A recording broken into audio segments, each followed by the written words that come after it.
Hey everybody, this is Juan, editor at kicksonfire.com. Today we're going to be taking a look at the Reebok Q96, an updated version of Allen Iverson's original questions. So this is a sample pair that was given to us by Reebok. I don't know if you can tell from there. Won't focus, but it does say sample, so take that for what it's worth. Again, like I mentioned, this is an updated pair of the original Reebok questions that came out in 1996. You know, Reebok Classics, they had a really successful run with the retros of the question this year and back in 2012, so they decided to release an updated pair for performance. We've seen guys like Jason Terry, Gerald Green, other Reebok athletes actually wear this on the court this season, so I would say this is, I guess this is a remake of the original pearlized blue colorway, which was made famous by AI back in the 90s. So in terms of the look and everything, they really do, I guess, they succeed in, giving it a more modern look and feel. But if you're buying this in the hopes of suckering or fooling people into thinking you're wearing the originals, try again.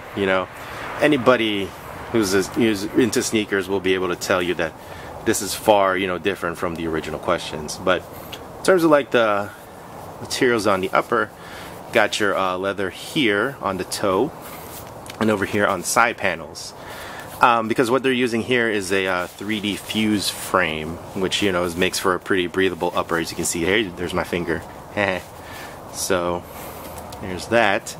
You've got your DMX foam here, and you've got your clear outsole. Very similar to, like I said, the original question, but different enough that anybody who knows a thing or two about sneakers will be able to tell you there's a pretty significant difference as well. So different touches, in the originals they said 3, now it says 96. The Q is a lot more pronounced, used to be just up here, among other details. They did retain here the Reebok, among other things. But yeah, so if you're looking to pick up a pretty good pair of sneakers in terms of the look and everything, but just don't expect people to think you're wearing the original questions, you can do worse than the Q96. So, alright. So another thing actually to keep an eye out for is that this is a size 11. I don't typically wear size 11s, but for the recent retros of the question, they kind of run big, so you might want to try it out first. See if this will actually fit you. If you're 11, you might want to go with a 10.5. So, alright, again, so this is Juan, editor at kicksonfire.com, and you just saw the Reebok Q96. Thanks for watching.